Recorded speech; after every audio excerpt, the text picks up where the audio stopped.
You may have caught up with the news today that Transurban's net profits for the 6 months to June rose 280%, from $88 million to $331 million.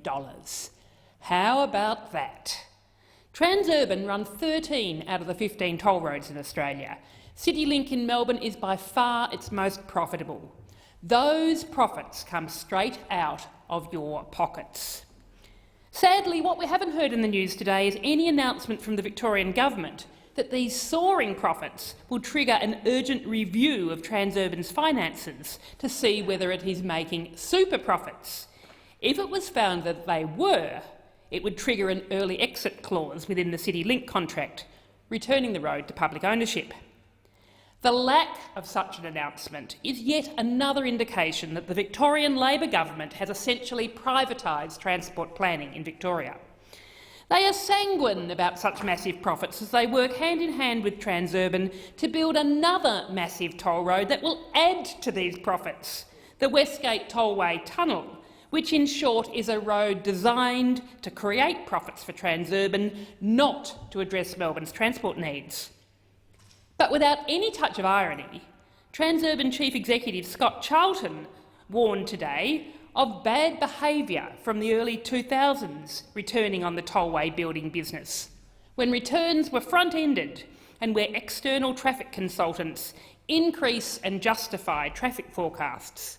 He was apparently claiming that Transurban are innocent of such behaviour in comparison to their competitors. I think he's a hypocrite. Notably, however, what Mr Charlton is hypocritically criticising is echoing the news from a fortnight ago of the Bureau of Infrastructure and Transport and Regional Economics, the release of their economic value of national road investment projects. Bittry's report was scathing. It notes that cost-benefit analysis of road projects as practised is prone to errors, and that there is much room for improvement if they are to be used as an effective tool for project prioritisation. The Bittry findings also included that the net present value of the projects they studied was overestimated by significant margins due to overestimation of road user benefits and inaccurate traffic forecasts, and that the base cases for projects suffer from overestimation of travel time cost savings.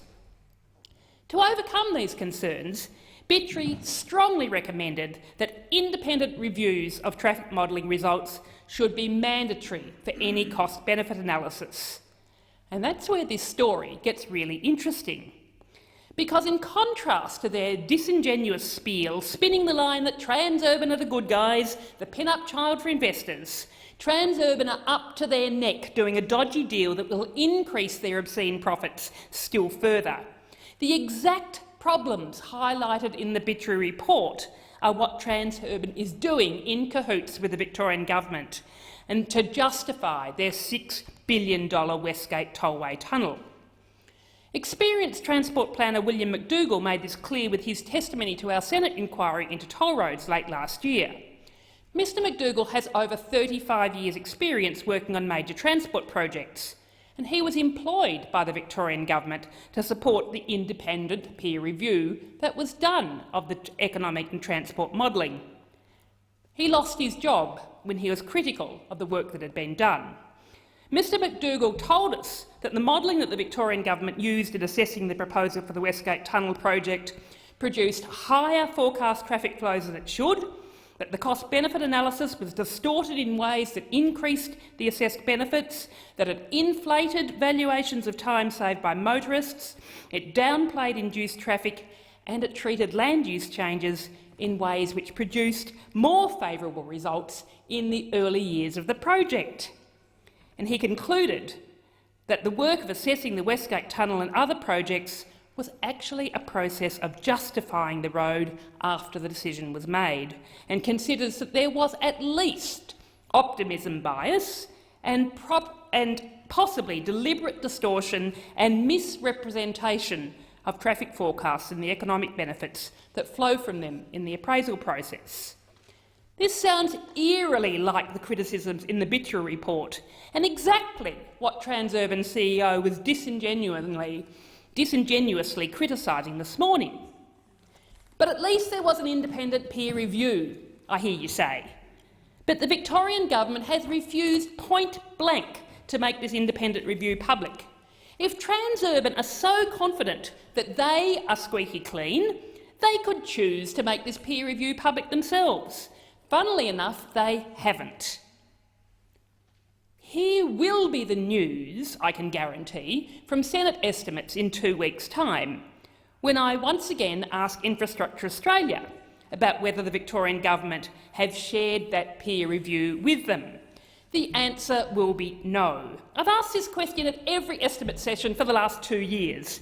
Every time Infrastructure Australia agreed that it would be valuable if the Victorian government would share the peer review, but no, they've decided not to. Meanwhile, the Victorian Labor government is barrelling full bore ahead, despite not having got planning approval for its road through the parliament, despite not having got its agreement to extend Transurban CityLink concession through the parliament, even though it knows it has not got the support for either of these critical approvals in the upper house. The Victorian government said that if it doesn't get its legislation through the parliament, it will override the need for planning scheme approval and it will saddle all Victorians with billions of dollars of debt for this road. This is everything that is wrong with transport planning. There was other Transurban news from last week that will not come as a surprise in this context, and that was the release of the political donations data. This showed that Transurban has paid the Labor Party over $28,000 in donations in 2016-17, in effect buying political influence to get the policy outcomes they want. But that's not to say we'd be better off with the Liberals. The Liberal Party also received tens of thousands of dollars from Transurban and also has a serious toll road addiction.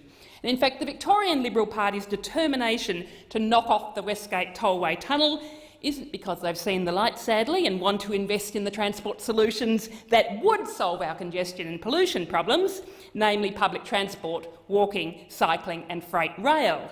No, they want to go back to East-West Link, which was roundly rejected by voters at the last Victorian election. I understand Transurban CEO Scott Charlton has today accused the Greens of being hypocritical and playing cheap politics by trying to kill off the Westgate Tunnel. No, Mr Charlton, no. There is so much that is wrong with this road. It's not that just that it siphons billions of dollars into Transurban's pockets, and that in doing so it starves public transport of funding. It will funnel thousands more cars into the streets of inner Melbourne. It will destroy Footscray's Maribyrnong River frontage. It will destroy the environment of Footscray Road with a double-decker freeway overhead. It'll cut a swathe through prime inner-city redevelopment sites, leaving them with tens of thousands of cars and trucks cutting through them every day. It's massively expensive transport, really bad for the luckless commuters who have to shell out for tolls, which escalate higher and higher every year. It'll result in more air pollution, cancer and asthma-causing particulates, and more carbon pollution, which is causing dangerous global warming. And it will increase the pressure for yet more and more expensive tax and toll-guzzling roads just like it. Not just North East Link, but stay tuned, yes, for the East-West Link again, for the Outer Metropolitan Ring Road and more. If we don't invest in public transport that gives people the choice of getting out of their cars, then we will have to just keep building these massive roads at massive cost. There is a way forward out of this mess for Melbourne. It's the way forward that the federal government should be funding. As well as building Metro Rail, we should be committing to Metro 2 and fast frequent bus services linking up the suburbs. We should be building airport rail. We should be fast-tracking rail efficiencies so we can have trains at least every 10 minutes. We should be fast-tracking getting freight off our roads and onto rail. We should build the Westgate ramps, a much more modest but just as effective project to get trucks off residential streets in Footscray and Yarraville. Now that really will be news when state and federal governments, Labor and Liberal, finally see sense and join the Greens and the rest of the world in building transport systems that work for people, that support clean, green, sustainable cities. I know it's going to happen eventually, so why can't we just get on with it?